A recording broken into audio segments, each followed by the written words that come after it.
I am Julie, 32 years old, a major in the United States Army Corps of Engineers.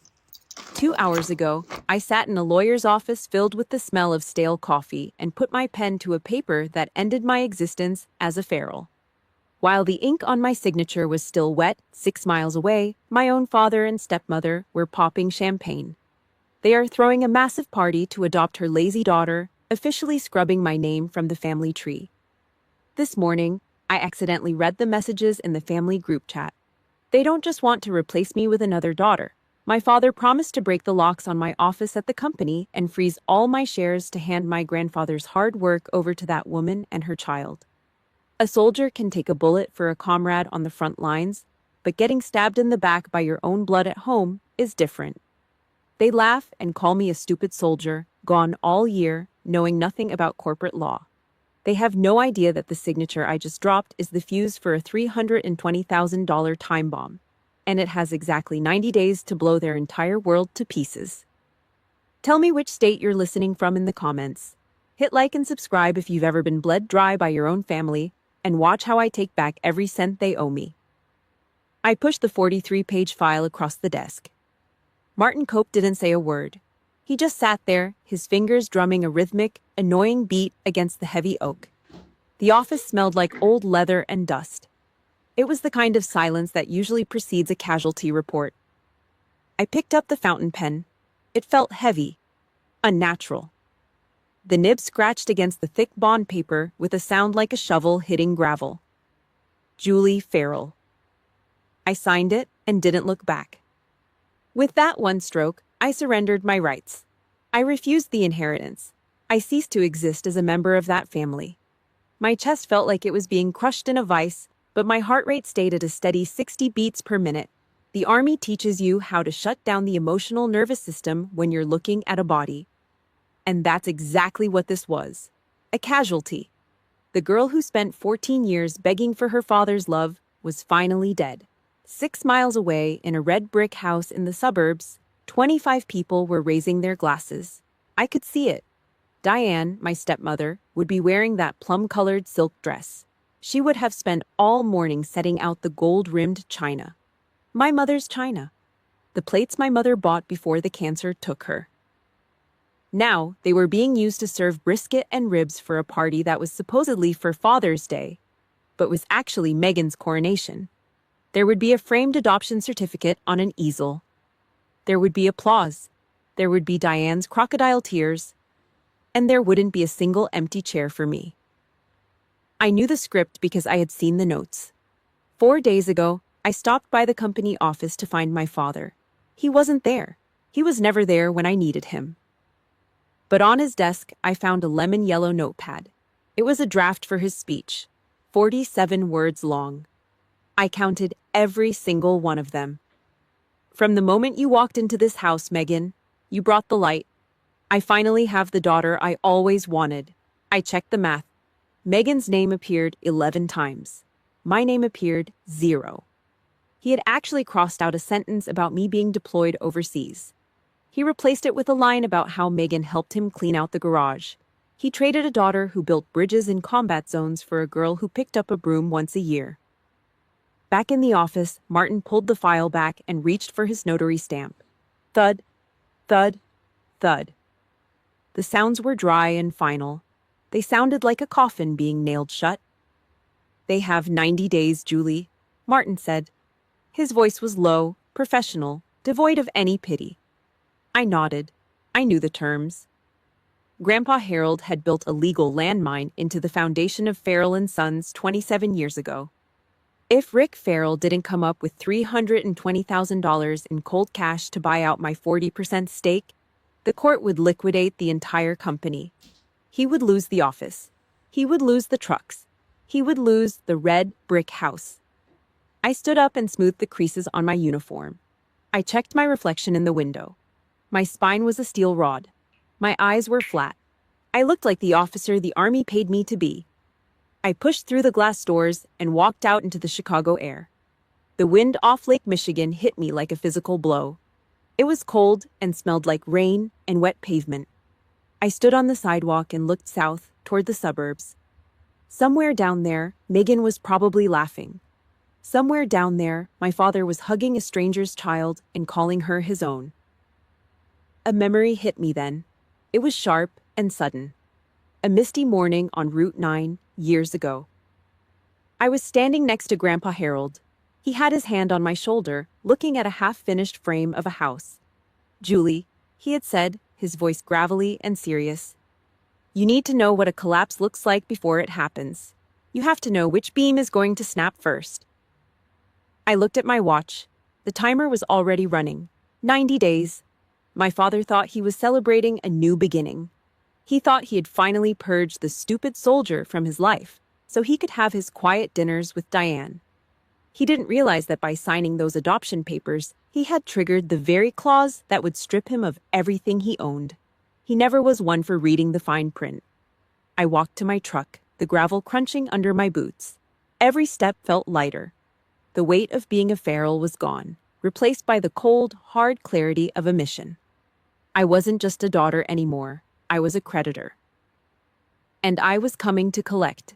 I started the engine and watched the exhaust disappear into the gray Chicago sky.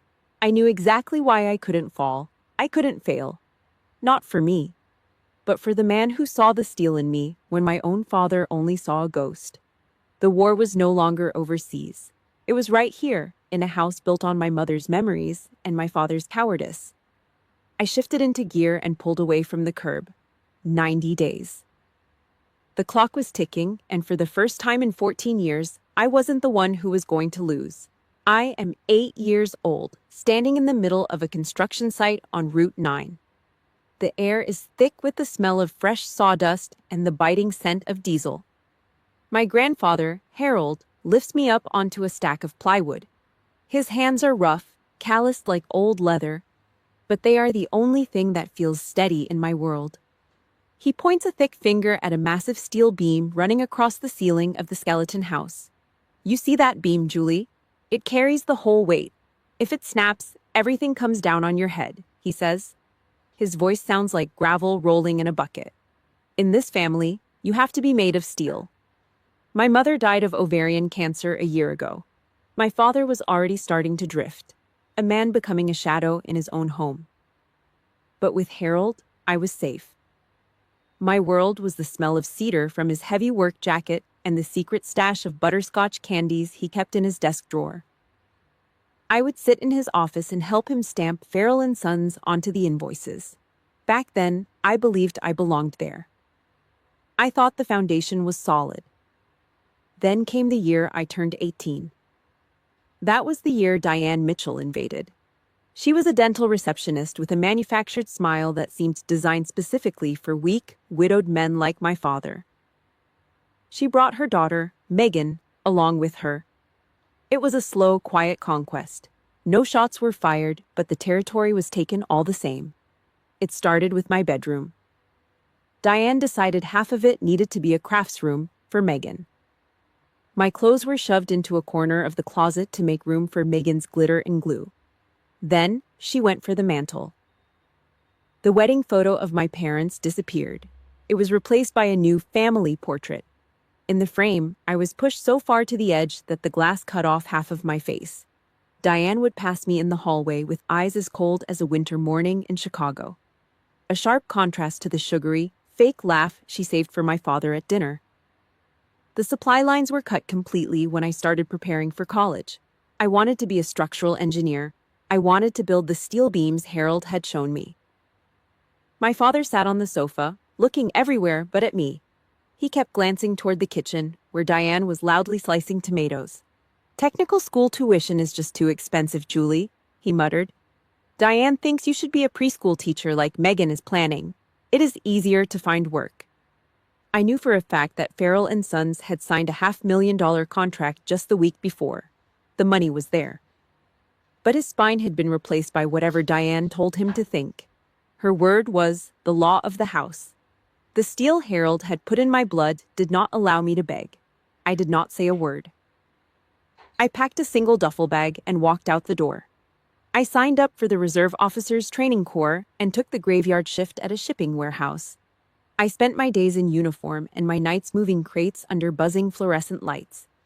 4 years later, I graduated with an engineering degree and a $37,000 student loan debt. I was a commissioned officer, a second lieutenant in the United States Army. My father actually showed up for the ceremony. He gave me a quick, perfunctory hug and tapped my shoulder twice. He did not even wait to take a photo. He kept checking his watch. "I have to go, Julie. Diane made dinner reservations, and Megan does not like to wait," he said. They turned their backs and walked away before the ink on my commission was even dry. I stood there in my dress blues, surrounded by families celebrating their children, and I realized I was truly alone. The steel beam Harold had told me to build within myself. For the first time, I felt the microfractures begin to spread. I know many of you listening have felt that same cold silence from the people who were supposed to be your home. If you have ever been pushed to the edge of your own life, hit that like button and subscribe to follow this journey.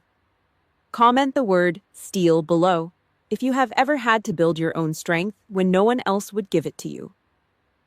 I want to see how many of us are standing strong together. The 90-day clock I started in Martin's office was not just about the money. It was about every room Diane stole, every photo she erased, and every dollar my father withheld while I was breaking my back in a warehouse.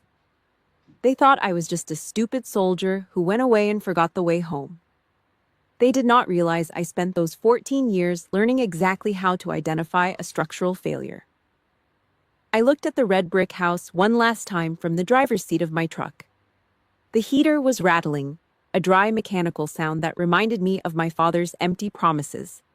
I could smell the faint, cloying scent of Diane's cheap foundation makeup still clinging to the old walls in my mind. Harold was right about one thing. You have to be made of steel. But steel does not just carry weight.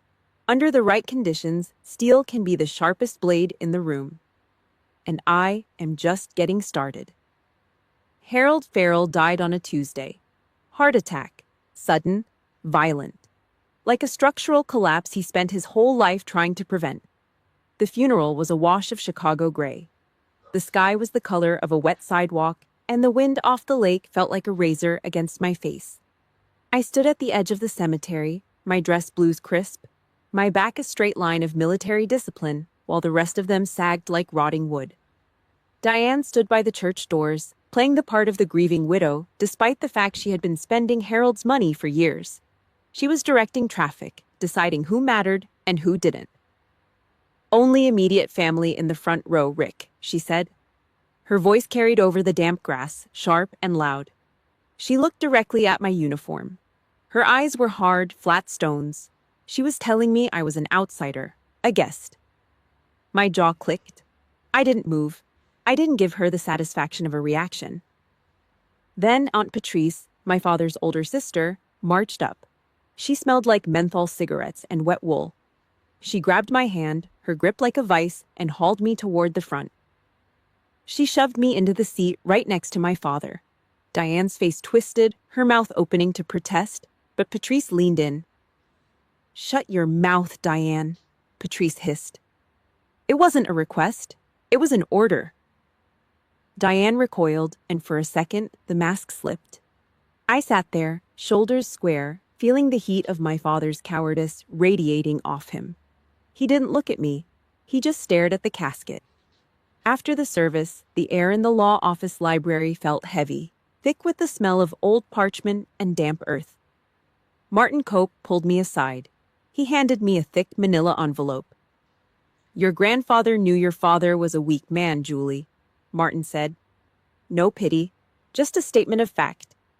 Inside was 40% of Farrell and Sons, a private trust hidden away until I turned 30. And there was a note. Blue ink, Harold's shaky, thick handwriting. "Your father is a good builder, but a weak man. This 40% is your seat at the table. Nobody gets to push you off." At the bottom of the stack was Clause 7.3, the legal landmine, the buyout trigger. I took that envelope and locked it in a fireproof safe back at the base. I told myself I'd never use it. I told myself that blood mattered more than shares. I was wrong. 14 years followed. 14 years of being a ghost. I moved from Fort Bragg to bases in Germany, then back to the scorching heat of Texas. I lived out of a sea bag, my boots stained with the mud of a dozen different states. Every time I got a promotion, every time I survived a deployment, I sent an email. 14 long, detailed reports to my father. I left dozens of voicemails. Hey, Dad, just checking in. Hope the company is doing well. Hey, Dad, it's my birthday. Give me a call when you can. Silence. Every year, I sent my hazard pay home for his birthday. Extra money earned for working in zones where things tend to blow up.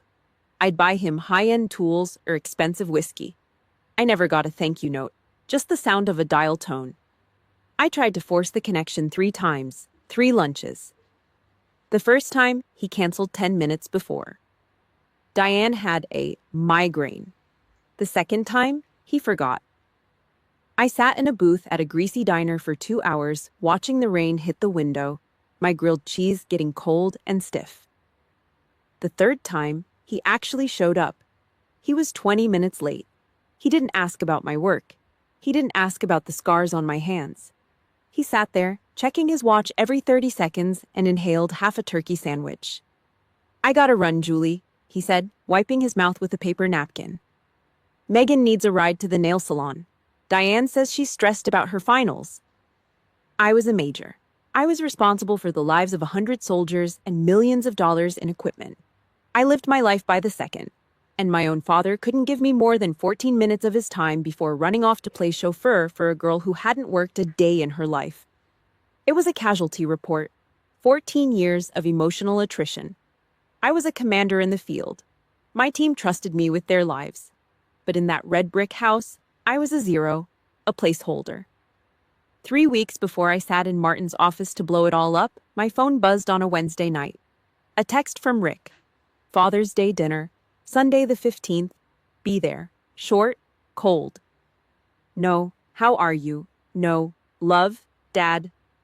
Minutes later, Aunt Patrice called. Her voice was a low growl over the line. Julie, keep your head on a swivel, she said. Diane's been planning this for a month. She hired a professional photographer. She's ordered a massive catering spread. This isn't a dinner, it's a stage play. My military instinct kicked in. Cams were being set. The perimeter was being closed. She's making a move, isn't she? I asked. She's crowning Megan, Patrice said. And she wants you there to watch it. She wants the photo of the whole family for the local business journal. It's an ambush, kid. I looked at the fireproof safe in the corner of my room. The 90-day clock wasn't ticking yet, but the fuse was lit. I'll be there, Aunt Patrice, I said. I hung up and checked the action on my grandfather's note one last time. Rick Farrell had signed Clause 7.3 27 years ago without reading it. He was about to find out that when you ignore the structural integrity of your own family, the whole thing tends to come crashing down. I didn't pack a bag for a weekend visit. I packed for a mission. The Father's Day dinner was 4 days away. They thought they were inviting a guest to their celebration. They didn't realize they were inviting the person who owned 40% of the floor they were standing on. I didn't sleep that night. I just sat there, listening to the hum of the bass, waiting for Sunday. The ambush was coming, but for once, I was the one holding the map. I sent the text to Rick at noon. 3 words. What's the party? He didn't answer. Silence is a message in itself. In the Army, silence usually means the comms are down or the unit is overrun. 10 minutes later, my phone vibrated. It wasn't him. It was the cleanup crew. Diane. Her voice came through the speakers like warm, rotten syrup. Julie, honey, why do you have to be so dramatic? She didn't wait for an answer. She never did. Can't you see your father is under enough stress? If you want to be a part of this family, you just need to show up, smile, and be pleasant for once. Is that so hard? I gripped the steering wheel of my truck until my knuckles turned white. My hands, calloused from years of hauling gear and surveying bridge sites, felt like stones. I had been banging on their front door for 14 years until my hands were raw, but they had built a concrete wall and painted it to look like a home. I didn't say a word. I just listened to the click as she hung up. Saturday came, a heavy, humid Chicago afternoon. I drove to my cousin Nathan's place for the pre-party BBQ. The air smelled like cheap charcoal, burnt grease, and lukewarm beer. I didn't go inside. I stood in the shade of a wooden trellis, holding a glass of ice water that was mostly melted. I was an observer, a scout in enemy territory. Megan's voice cut through the air, loud and sharp, echoing off the stone patio. Dad is officially adopting me tomorrow, she announced to a circle of relatives. She was holding a plastic cup of lemonade like it was a trophy. I mean, look at Julie. She's never really been one of us.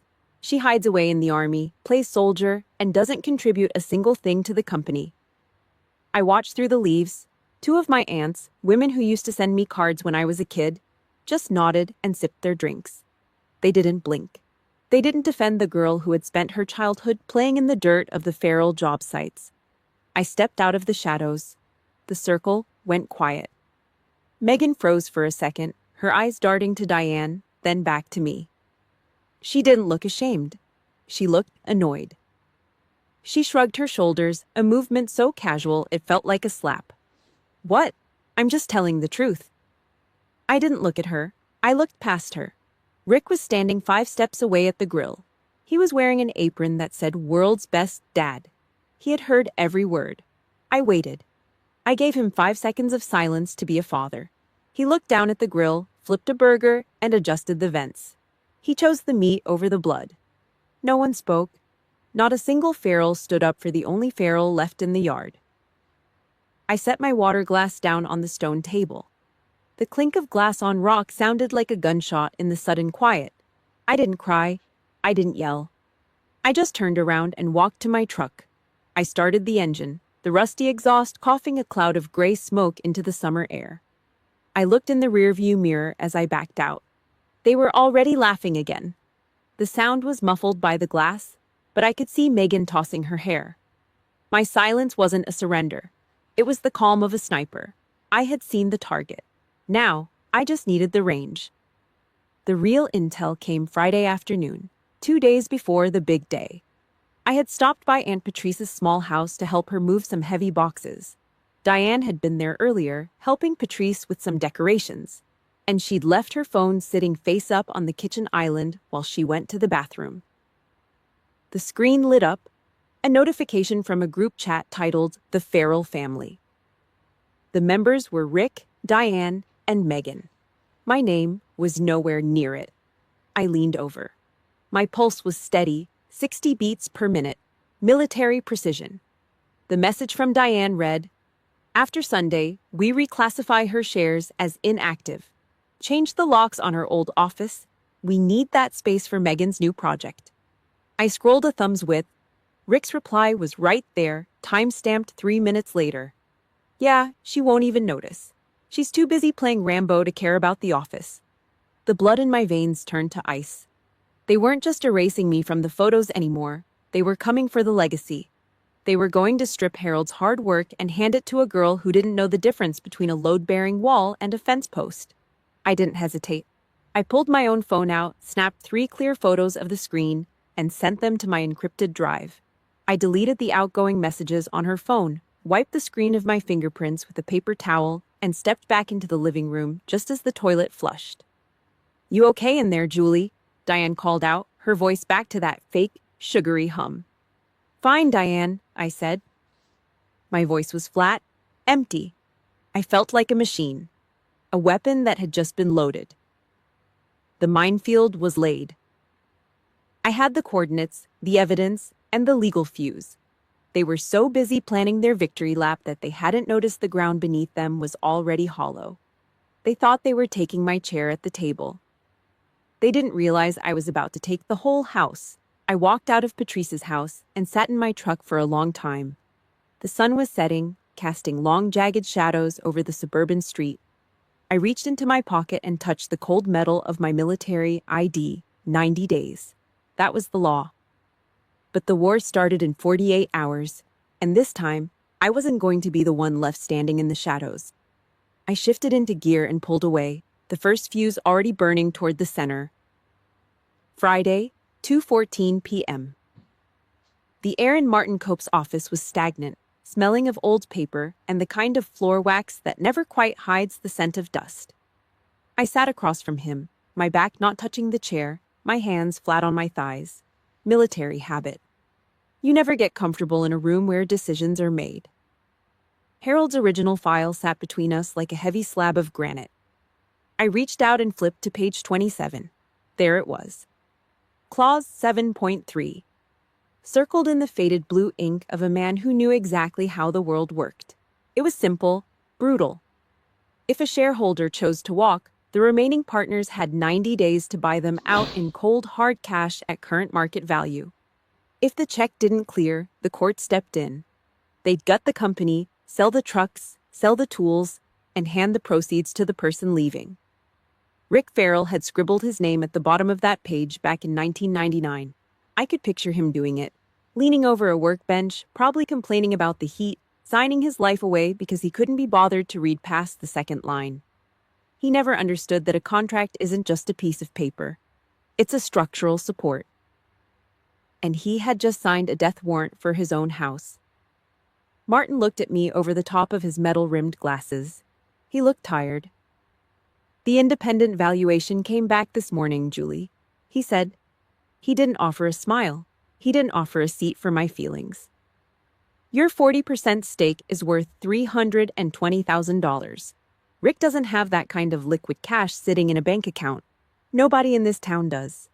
If you file this voluntary withdrawal, he's finished. The court will liquidate Farrell and Sons to pay you out.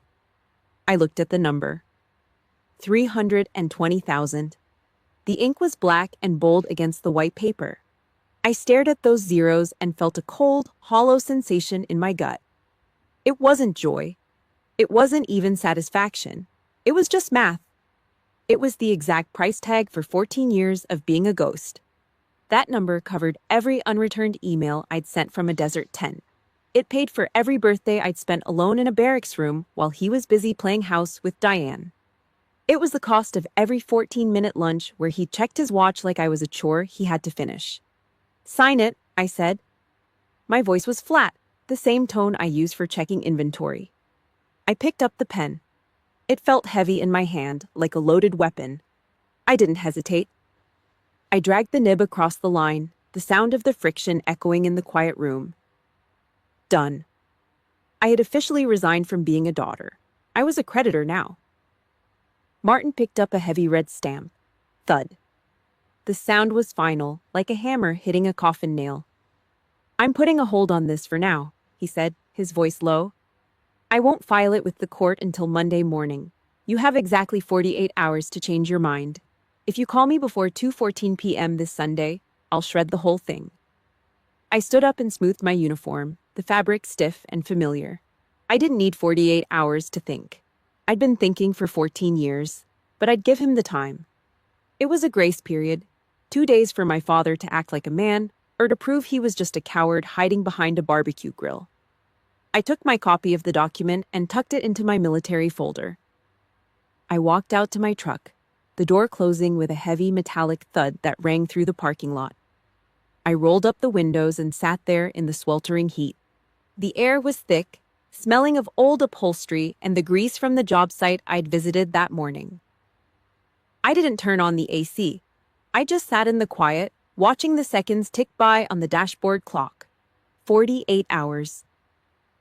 The countdown had started. Sunday morning arrived with the sky the color of a bruised lung. I didn't go for my usual run.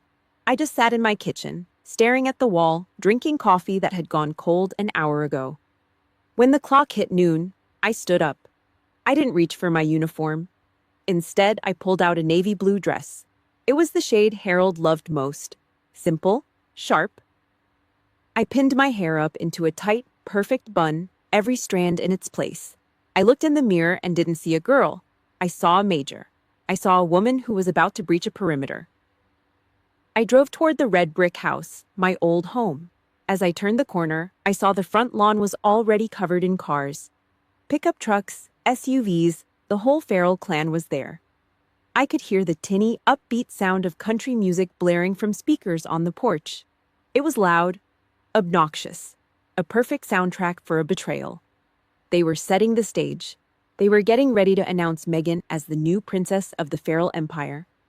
They were going to toast to family. while standing on the grave of my mother's memory. I parked at the curb, the engine of my truck ticking as it cooled. I sat there for 1 minute, my hands on the wheel, breathing slow and steady. 60 beats per minute. I reached into my bag and touched the corner of the legal document. The safety was off. The round was in the chamber. I stepped out of the truck, the gravel crunching under my heels like bone.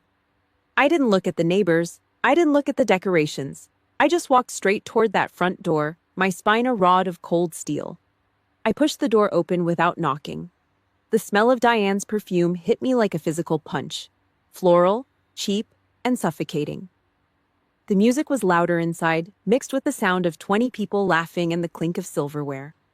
I stood in the doorway, my shadow falling across the polished hardwood floor. I was in the lion's den now. But the lions didn't know that I was the one holding the cage door key. The 48 hours were up, and the bomb was already under the table. 7:15 p.m. sharp. The chandelier in the dining room was dimmed, casting long, jagged shadows across the polished oak table. In the center of the room, standing on a wooden easel, was a gold-framed document. It caught the light like a predator's eye.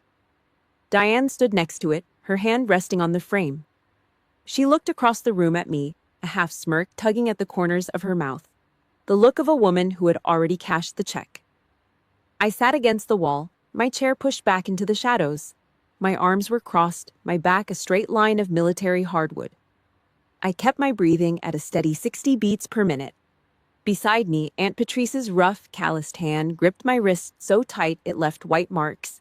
She was shaking, her fingers digging into my skin as if she expected me to shatter into 1,000 pieces right there on the rug. I wasn't going to shatter. I was too busy calculating. The room was a minefield of sensory triggers. The smell of Diane's perfume, heavy, cloying rose water that smelled like a cheap gas station air freshener, filled the air. I could hear the rhythmic clink of silver forks hitting crystal glasses as my cousins and aunts settled in. Then, the sound I had been waiting for. Rick Farrell stood up. He tapped his silver fork against his wine glass. Clink, clink, clink. The room went dead quiet. He reached into his breast pocket and pulled out that lemon-yellow piece of paper I'd seen 4 days ago. He cleared his throat, his face flushed red from the beers he'd already knocked back. He started to read. I didn't just listen, I counted. I tracked every syllable like a ballistics report. From the moment you walked into this house, Megan, you brought the light. I finally have the daughter I always wanted. 47 words. I didn't miss a single one. I counted the mentions. Megan's name appeared 11 times. My name, 0. Not even a passing reference to the daughter who had spent 14 years in boots and dirt trying to earn a good job from a man who couldn't even look her in the eye. When he lifted the framed adoption certificate, the room exploded into applause. My aunts were dabbing their eyes with linen napkins. My cousins were cheering. The flash of a camera popped, over and over, searing the image of their perfect new family into the air. Under the table, my fists were clenched so hard my nails drew blood from my palms. But my face was a mask of cold stone. Numbers don't lie. And the numbers told me I didn't exist in this house. If you have ever stood in a room full of your own blood and felt like a complete ghost while they cheered for someone else, hit that like button right now. Subscribe to see how this math finally pays out. Comment the word 0 below if you've ever been the one left out of the speech while the rest of the family toasted to their own happiness. I want to see how many of us are out there.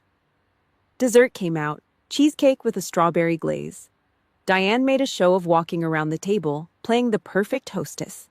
She circled behind my chair, her silk dress rustling like a snake in dry grass. She leaned down, the heat from her body pushing that nauseating rose perfume into the back of my throat. "Julie," she whispered, her voice a low, venomous hiss. "I hope you understand that this isn't about you. It's about what's best for the family." I turned my head slow. I didn't flinch. I didn't blink. I looked her straight in those cold, greedy eyes. My voice was a razor, flat and sharp. "I understand perfectly, Diane." She stiffened. The sugary mask slipped for a heartbeat, her eyes widening at the absolute lack of emotion in my tone. She expected a scene. She expected tears. She wasn't prepared for the silence of a soldier who had already authorized the strike. I didn't wait for her to recover. I stood up, my chair legs scraping against the floor with a harsh, metallic scream. I walked away from the table, away from the laughter, and stepped into the hallway. I slipped into my grandfather's old office. The room was dark. I reached for the desk drawer, the one that used to smell like cedar and butterscotch. It was empty. Diane had already cleared it out. Harold's ledger, his old fountain pen, his drafting tools, all discarded. Outside in the living room, I heard the sharp bang, bang, bang of a hammer. I looked through the cracked door. My father was driving a nail into the wall, hanging Megan's gold-framed certificate. He was putting it right over the spot where my graduation picture used to hang. I could see the faded square on the wallpaper where my face used to be. I reached out and touched the surface of the cedar desk one last time. Then, I turned my back. I walked past the dining room, past the aunts eating their cheesecake, and past the father who didn't know his daughter was already a stranger. I pushed through the front door and stepped out into the humid Chicago night. I sat in my truck and watched the house. The lights were bright. The music was thumping. They were celebrating a victory they hadn't earned. I looked at my watch. 2:14 p.m. Sunday had come and gone while they were raising their glasses. The 48-hour window was closed. The grace period was over. I didn't call Martin Cope. I didn't need to. The order was already in the system. The legal airstrike was authorized. By tomorrow morning, the red brick house and everything inside it would start to burn under the weight of Clause 7.3. I shifted the truck into gear and pulled away from the curb. I didn't look in the rearview mirror. You don't look back when the mission is already underway. The clock had run out, and for Rick Farrell, the bill was finally due. Monday morning, 09:03 hours. I sat in the engineering design office at the base, the air smelling of ozone, burnt coffee, and the faint metallic tang of industrial grease. Outside, a heavy rain was turning the Chicago dirt into a thick, gray slurry. I staring at the black handset of my desk phone for a full minute before I picked it up. My pulse was a steady, rhythmic thrum against my ribs, 60 beats per minute. I dialed Martin Cope's direct line. He picked up on the second ring. "Julie," he said, his voice cautious, "you still have 4 hours before the court closes for the day. You sure about this?" "File it, Martin," I said. My voice was a flat line of static. No hesitation, no tremor. "File it now." There was a brief silence on the other end, the sound of a professional acknowledging a point of no return. "Understood. I will have the clerk stamp the voluntary withdrawal and the formal demand for buyout immediately. The 90-day clock starts the second they are served." "Execute," I said, and I hung up. The primary charge had been set. The fuse was burning. I went back to my workstation, my fingers moving across the keyboard with a mechanical precision. I was designing a bridge for a training site in Kentucky, calculating load-bearing capacities and stress points. I knew exactly where Rick Farrell's stress points were. I had been studying them my entire life. 3 hours later, my cell phone buzzed on the desk. A text from Diane. I didn't even have to unlock the screen to read the arrogance dripping off the words. "Julie, Megan is ready to take on more responsibility at the company. We need your old office cleared out by Friday afternoon. Make sure you return the key to the main gate. Your father doesn't want any more distractions." I didn't reply. I just stared at the screen until it went dark. They were busy measuring the drapes for a house that was already being foreclosed on by the laws of their own greed. They were trying to steal a room while the foundation was being dynamited. I felt a sharp, jagged smirk pull at the corner of my mouth. I tossed the phone into my gym bag and went back to my blueprints. 9 days passed. The military teaches you that the most dangerous part of an operation is the waiting, the silence before the contact. I spent those 9 days in a state of hyperfocus, my boots hitting the linoleum floors of the base with a sharp, disciplined click. I didn't call. I didn't check the group chats. I just waited for the laws of physics and finance to take hold. It happened on a Wednesday, just after lunch. I was back at my desk, sketching out the structural reinforcements for a cofferdam. My phone began to scream. It was a frantic, high-pitched ring that sliced through the quiet hum of the office. Caller Y.D. Dad. He hadn't called me in 7 months. Not for my promotion, not for my birthday, not to see if I was still alive. 7 months of calculated silence, erased in an instant by a legal envelope. I picked up the phone, hit the speaker button, and set it on the desk. The sound that came through the speaker was a jagged mess of human wreckage. I heard the sharp, unmistakable sound of a ceramic plate shattering against a hard floor. I heard a woman, Diane, screaming something unintelligible in the background, her voice a shrill, panicked siren. And then I heard my father. Rick Farrell wasn't shouting. He was gasping. He sounded like a man who had been punched in the solar plexus and was trying to remember how to breathe. "Julie, what the hell is this?" he roared. The bravado was gone, replaced by a raw, vibrating terror. "What did you do? I just got a package from a process server, a letter from the court. It says you are withdrawing. It says the company owes you $320,000 in 90 days. Are you out of your mind?" I didn't stop typing. I kept my eyes on the screen, my fingers clicking against the keys in a steady, hypnotic rhythm. I spoke with the flat, emotionless tone of an automated recording. "I am exercising Clause 7.3 of the 1999 Partnership Agreement," I said. "A voluntary withdrawal triggers a mandatory buyout of all inactive shares at current market value. You signed the document, Rick. Your signature is on page 27. "I did not read the damn fine print 20 years ago," he screamed. I heard more glass breaking. Diane was wailing now, the sound of a predator realizing it had been caught in a trap. "I do not have that kind of cash, Julie. The company is tied up in equipment and payroll. You're going to kill the business. This is my life's work." "It was Grandpa Harold's life's work," I corrected him. I hit the enter key on a line of code. And he was the one who wrote the clause to ensure the company would never be stolen by someone who didn't earn it. "He knew you were a good builder, Rick, but he also knew you were a weak man." "How can you do this?" he hissed, his voice dropping into a desperate, pathetic whine. "I am your father. We are family. Julie, please. Come home. We will have a family meeting. We will sit down with Diane and Megan, and we will work this out like adults. We can fix this." I stopped typing then. I leaned back in my chair and looked at the phone. The desperation in his voice was sickening. It was the sound of a man who only cared about the family when his bank account was being bled dry. "This is not a family matter anymore, Rick," I said. My voice was a razor. "This is a legal matter. You spent 14 years making sure I was a stranger in that house. You stood by and watched while that woman erased my mother's memory and Megan stole my room. You did not want a daughter. You wanted a ghost." "Julie, I am begging you." "Do not beg," I snapped. "It is beneath you. Or maybe it is exactly who you are. The buyout stands. You have 81 days left. I suggest you start calling the bank." I reached out and tapped the screen. The silence that followed was absolute. I picked up my cold coffee and took a slow, deliberate sip. The shot had been fired. The collapse had begun. And for the first time in my life, I wasn't the one buried under the rubble. The meeting room at Martin Cope's office felt like a pressurized cabin.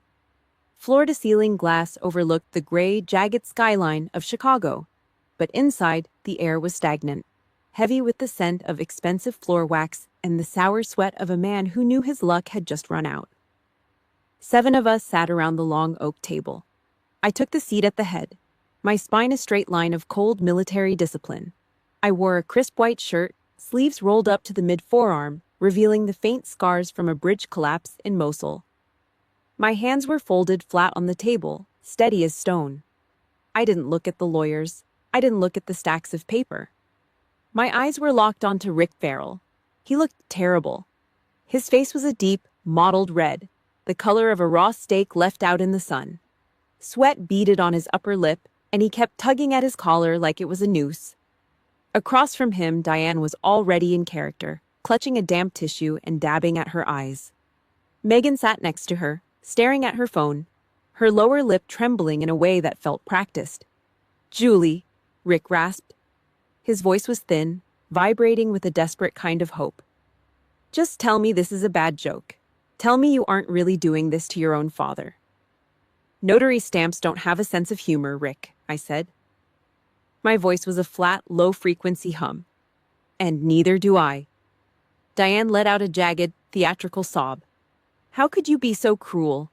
After everything this man has sacrificed for you, the years he spent building this company, just so you could have a life?" I leaned forward just an inch. The leather of my chair creaked, the only sound in the room. "Sacrificed? Let's talk about those sacrifices, Diane. Was it a sacrifice when he stopped paying my tuition because you wanted a new kitchen?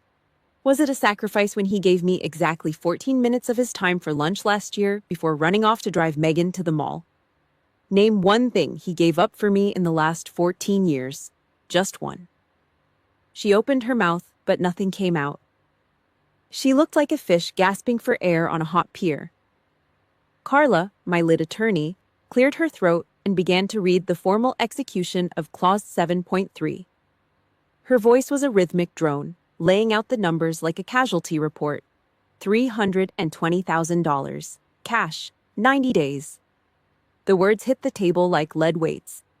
"We're family, Julie," Diane shrieked, leaning over the table. "You can't just treat us like a business transaction." I reached into my bag and pulled out my phone. I didn't say a word. I just slid it across the polished oak. The screen was bright, displaying the high-resolution screenshots I'd taken at Aunt Patrice's house. "Family doesn't start secret group chats to discuss freezing my shares," I said.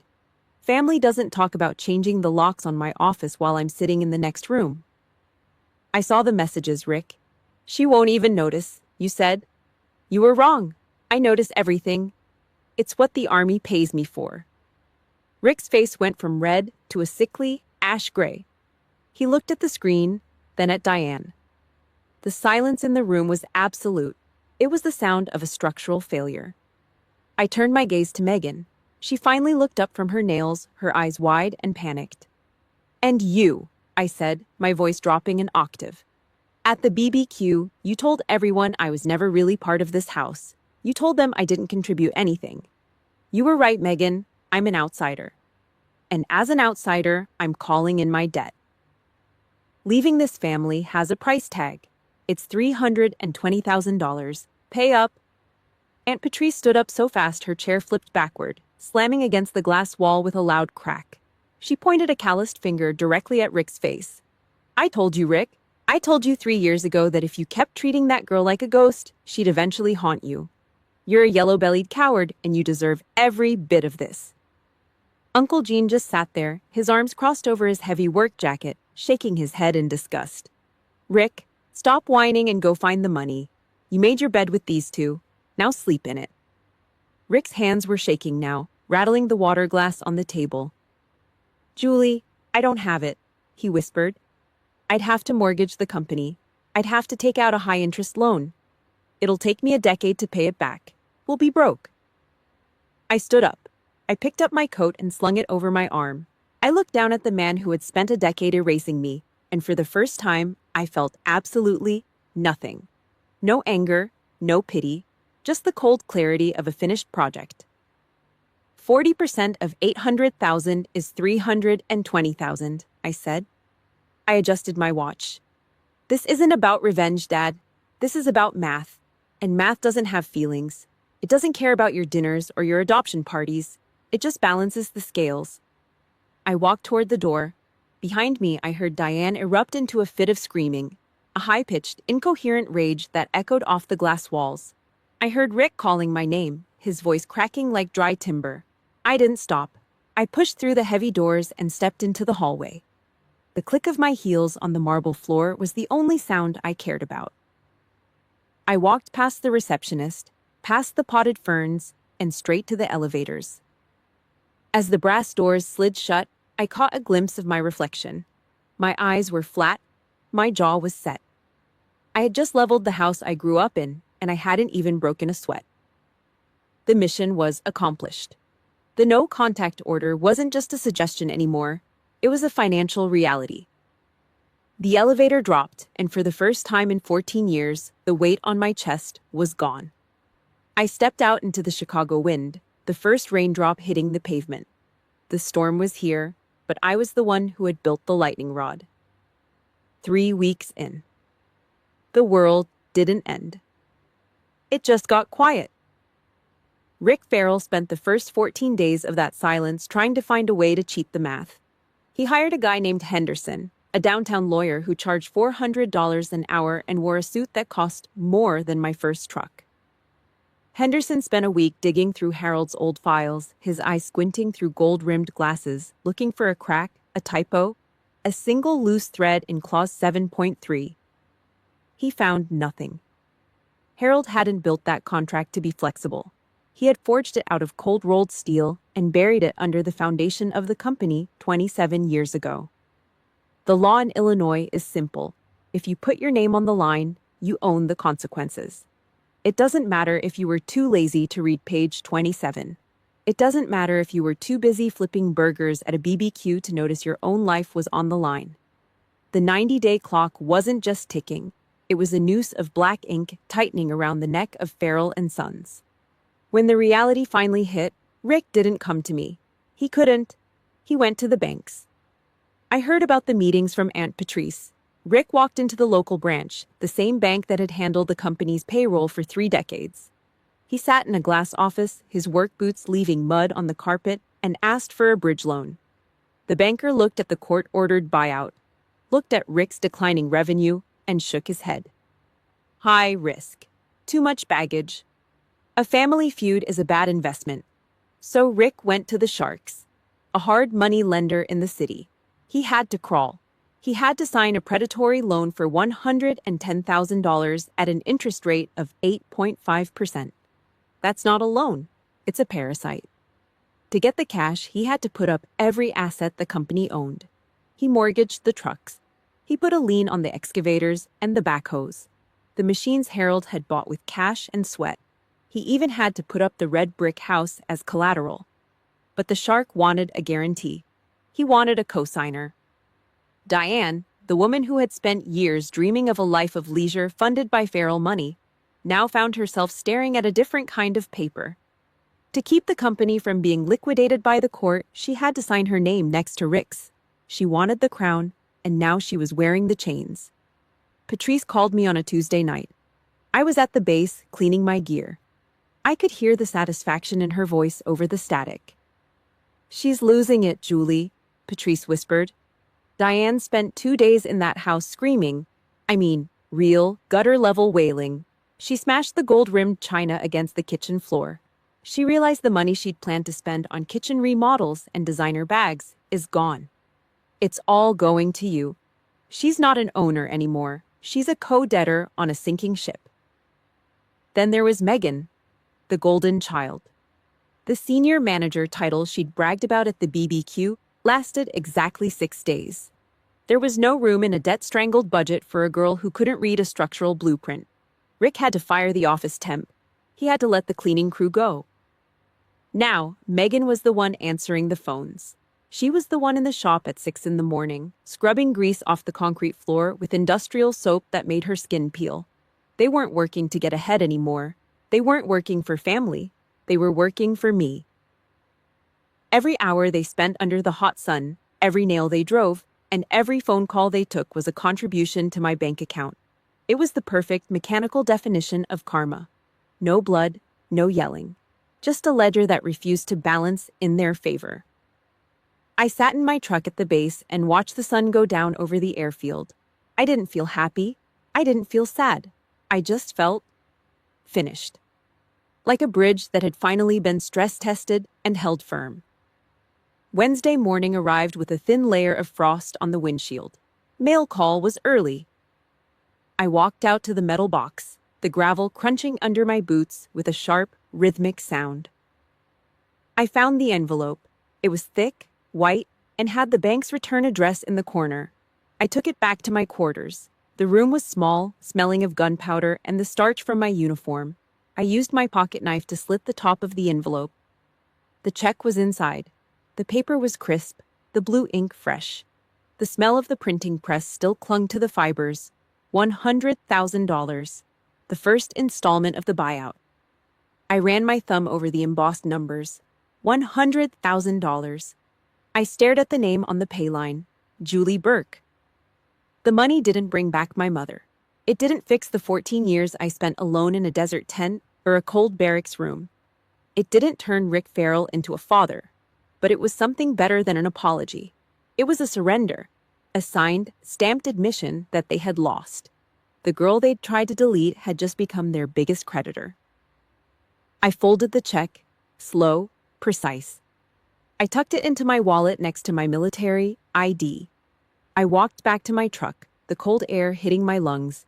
The engine turned over with a low, guttural growl that felt like power. I shifted into gear and looked at the gate. The debt was being paid. Not in love, but in the only currency they understood. I wasn't just a daughter anymore. I was a woman who had survived the collapse and built something stronger from the rubble. I pulled out of the base and headed toward the city. The 90-day clock was still ticking, but the first round had landed. The mission was moving into its final phase, and for the first time in my life, I wasn't looking for a home. I was building one. The phone rang at 11:30 p.m., a Tuesday. I was sitting on my porch, the air smelling of cut grass and the cold metallic scent of a late Chicago spring. It was Nathan.